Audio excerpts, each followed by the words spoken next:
अब हम हमारी जो कक्षा है सीआरपीसी की, उस कक्षा के अंतर्गत पढ़ेंगे उच्च न्यायालय की परिभाषा। तो उच्च न्यायालय से तात्पर्य है किसी राज्य का उच्च न्यायालय, और ऐसा भी उच्च न्यायालय वह हो सकता है जिस पर 2 या 2 से अधिक राज्यों की अधिकारिता का विस्तार किया गया हो। और तीसरा है कि किसी संघ राज्य क्षेत्र के संदर्भ में उच्चतम न्यायालय से भिन्न उस संघ राज्य के लिए दांडिक अपील का सर्वोच्च न्यायालय भी उच्च न्यायालय की जो परिभाषा है उस परिभाषा के अंतर्गत आएगा। भारत से इसमें दो शब्द जो ण हैं, यानी दो शब्द जो ई है, उसके अंतर्गत उच्च न्यायालय की परिभाषा है। उसके बाद दो शब्द च के अंतर्गत भारत की परिभाषा है। तो भारत से वो सभी राज्य क्षेत्र भारत के अंतर्गत आएंगे जिन पर इस संहिता का विस्तार है। और दो शब्द 6 के अंतर्गत जांच की परिभाषा है, इंक्वायरी की परिभाषा है। तो जांच से तात्पर्य है विचारण से भिन्न, अर्थात विचारण जांच की परिभाषा के अंतर्गत नहीं आता। विचारण से भिन्न प्रत्येक जांच जो संहिता के अधीन मजिस्ट्रेट के द्वारा या न्यायालय है उसके द्वारा वह की जाती है, तो वह जो जांच है वो जांच के अंतर्गत आएंगी। 2 j है, उस 2 j के अंतर्गत अन्वेषण को परिभाषित किया गया है। तो इसके अंतर्गत अन्वेषण है, उस अन्वेषण के अंतर्गत वो सभी कार्रवाइयाँ अन्वेषण के अंतर्गत सम्मिलित हैं जो संहिता के अधीन किसी पुलिस अधिकारी के द्वारा या किसी ऐसे व्यक्ति के द्वारा की जाए जो मजिस्ट्रेट के द्वारा इस निमित्त प्राधिकृत किया जाए। और ऐसी जितनी भी सारी कार्रवाइयाँ हैं वो सभी कार्रवाइयाँ साक्ष्य के एकत्रीकरण के लिए, कलेक्टिंग ऑफ द एविडेंस के लिए वो की जाएं, तो वो सभी अन्वेषण की जो कार्रवाइयाँ हैं वो कहलाएंगी। और अन्वेषण को 2 शब्द j के अंतर्गत स्पष्ट किया गया है। अब अन्वेषण की जो प्रक्रिया है, उस अन्वेषण की प्रक्रिया में अन्वेषण करने के लिए मजिस्ट्रेट बाध्य नहीं है, अर्थात मजिस्ट्रेट से भिन्न व्यक्ति के द्वारा ऐसा कार्य किया जाता है। ये होता है हमारा अन्वेषण। और इसमें निर्मल सिंह कहलोन बनाम पंजाब राज्य जो 2003 सुप्रीम कोर्ट से संबंधित मामला है, उस मामले के अंतर्गत ये स्पष्ट किया गया था कि 2 शब्द j जिसमें अन्वेषण है वो बाढ़ साधक अधिकारी उसके अंतर्गत सम्मिलित है। बाढ़ साधक अधिकारी ऐसा अन्वेषण कर सकता है। और इस प्रकार इस जो परिभाषा है इसका एक उदार जो कि निर्वचन, लिबरल इंटरप्रिटेशन इसके अंतर्गत होना चाहिए। जहाँ तक हम सूचना प्रौद्योगिकी अधिनियम 2000 की बात करें तो सूचना प्रौद्योगिकी अधिनियम के अंतर्गत सेक्शन 29A को जोड़ा गया है। सेक्शन 29 के अंतर्गत तो दस्तावेज को परिभाषित किया गया है, सेक्शन 29A के अंतर्गत जोड़ा गया है जिसमें इलेक्ट्रॉनिक रिकॉर्ड जो कि जिसमें सम्मिलित है। तो इलेक्ट्रॉनिक जो रिकॉर्ड है वो इलेक्ट्रॉनिक रूप में किसी भी प्रकार का कोई डाटा है उस डाटा को एकत्रित करना, प्राप्त या भेजी गई कोई भी ध्वनि है, माइक्रोफिल्म है, कंप्यूटर जनरेटेड माइक्रोफिल्म है, उसको कलेक्टिंग करना, डाटा है कलेक्टिंग करने के अंतर्गत इसमें आता है। और सूचना प्रौद्योगिकी अधिनियम के अंतर्गत यह स्पष्ट किया गया है कि इस अधिनियम के अंतर्गत जो किसी प्रकार का कोई भी अन्वेषण होगा वह पुलिस उप अधीक्षक DYSP लेवल से निम्न स्तर का जो अधिकारी है वह इस प्रकार से निम्न अधिकारी इसका अन्वेषण नहीं करेगा।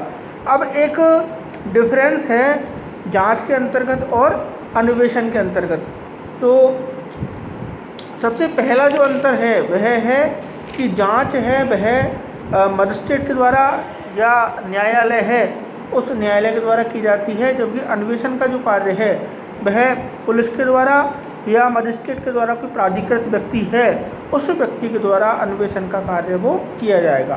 पहली बात। दूसरी बात, जांच का उद्देश्य किसी ऐसे प्रश्न का निर्धारण करना होता है जो अपराध के संदर्भ में किसी व्यक्ति को दोषी बनाए या उसको वह दोष से परे अर्थात उसको निर्दोष साबित करे, जबकि अन्वेषण का उद्देश्य जांच के लिए साक्ष्यों का एकत्रीकरण, कलेक्टिंग ऑफ द एविडेंस होता है। तीसरा इसके अंतर्गत है कि जांच के अंतर्गत जो परीक्षणाधीन व्यक्ति हैं उन व्यक्तियों की को शपथ यानी ओथ दिलवाई जा सकती है, जबकि अन्वेषण की जो अवस्था है, इन्वेस्टिगेशन की जो अवस्था है, उस इन्वेस्टिगेशन की अवस्था के अंतर्गत परीक्षणाधीन जो व्यक्ति हैं उनकी शपथ पर प्रतिज्ञान की आवश्यकता नहीं होती है। अब हमारा सेक्शन 2 सब क्लोज है, यानी कि न्यायिक कार्रवाई। तो न्यायिक कार्रवाई से क्या तात्पर्य है? तो न्यायिक कार्रवाई के अंतर्गत ऐसी कार्यवाही सम्मिलित है जिसके अनुक्रम में साक्ष्य को वैलिड रूप से शपथ पर लिया जाता है या लिया जा सकता है। तो सेक्शन 2 सब क्लोज 6 में न्यायिक जो कार्रवाई है उस न्यायिक कार्रवाई को परिभाषित किया गया है। और भारतीय दंड संहिता की धारा 228 के अधीन कोई कारित अपराध है, उस अपराध के होने की दशा में जब चालान पेश किया जाता है तो ऐसे चालान पेश होने की जो प्रस्तुति की जो कार्रवाई है वो न्यायिक कार्रवाई की श्रेणी के अंतर्गत आएगी।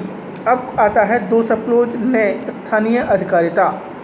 स्थानीय अधिकारिता से तात्पर्य है किसी न्यायालय या मजिस्ट्रेट के संदर्भ में स्थानीय अधिकारिता से वह स्थानीय क्षेत्र अभिप्रेत है जिसके भीतर ऐसा न्यायालय या ऐसा मजिस्ट्रेट इस संहिता के अधीन अपनी सभी या किन्हीं शक्तियों का प्रयोग कर सकता है। और इसके अंतर्गत स्थानीय क्षेत्र में ऐसा क्षेत्र भी समाविष्ट हो सकता है जो राज्य सरकार अधिसूचना के द्वारा उसको विनिर्दिष्ट करे। उसके बाद 2 सब क्लोज टे के अंतर्गत महानगर क्षेत्र है। तो महानगर क्षेत्र से तात्पर्य उस क्षेत्र से होगा जो सेक्शन 8 के अधीन महानगर क्षेत्र घोषित किया गया है या महानगर क्षेत्र उसको समझा गया है। इसमें जो सेक्शन इसका जो 8 है CRPC का, वो यह कहता है कि ऐसा क्षेत्र जिसकी जो जनसंख्या है वह 10 लाख से अधिक है, तो इस संहिता के प्रयोजन के लिए वह क्षेत्र महानगर क्षेत्र के अंतर्गत समझा जाएगा। 2 सब क्लोज ठ के अंतर्गत है असंज्ञेय अपराध। तो असंज्ञेय अपराध से तात्पर्य ऐसे अपराध से है जिसके लिए, और असंज्ञेय मामला ऐसा मामला है जिसमें पुलिस अधिकारी को, पुलिस ऑफिसर को बिना वारंट के गिरफ्तारी का अधिकार नहीं होता। और 2 सब क्लोज डेक के अंतर्गत है अधिसूचना। तो अधिसूचना राजपत्र में प्रकाशित अधिसूचना अभिप्रेत है। अब है 2 सब क्लोज ढ के अंतर्गत है अपराध, ऑफेंस की डेफिनेशन इसके अंतर्गत दे रखी है। तो ऑफेंस के अंतर्गत ऐसा कोई कार्य, एक्ट और उसका लोप, ओमिशन सम्मिलित है जो तत्समय प्रवर्तित किसी विधि के द्वारा जिसको दंडनीय बना दिया गया है, यानी कि उसको पनिशमेंट के योग्य बना दिया गया है। और इसके अंतर्गत ऐसा कोई कार्य भी सम्मिलित होगा जिसके बारे में पशु अत्याचार अधिनियम 1871 की धारा जो 20 है, उस धारा 20 के अंतर्गत परिवाद किया जा सकता है। तो ऐसा कार्य अपराध की श्रेणी के अंतर्गत आएगा। जहाँ तक भारतीय दंड संहिता का सवाल है, तो भारतीय दंड संहिता के अंतर्गत अपराध का जो वर्गीकरण है वो जमानतीय और अजमानतीय में संज्ञेय और असंज्ञेय अपराध के रूप में उसका जो वर्गीकरण है वह किया गया है। इसके बाद है 2 सब क्लोज के अंतर्गत पुलिस थाने का भार साधक अधिकारी। तो पुलिस थाने के भार साधक अधिकारी के अंतर्गत पुलिस थाने का भार साधक अधिकारी तो आता ही है। इसके अलावा जब पुलिस थाने का भार साधक अधिकारी अनुपस्थित हो या बीमारी के कारण या अन्य किसी कारण के कारण अपने कर्तव्यों का पालन करने के अंतर्गत वह असमर्थ हो, तो थाने में उपस्थित ऐसा पुलिस अधिकारी है जो ऐसे अधिकारी से पंक्ति के अंतर्गत नीचे है और कांस्टेबल की पंक्ति से ऊपर है, या जब राज्य सरकार ऐसा निर्देश दे तब इस प्रकार उपस्थित अन्य कोई पुलिस अधिकारी भी थाने का भार साधक अधिकारी CRPC के प्रयोजनों के लिए समझा जाएगा। तो आज की कक्षा के लिए इतना ही। आगे कक्षा में हम और डेफिनेशन क्लोज को पढ़ेंगे। Thank you.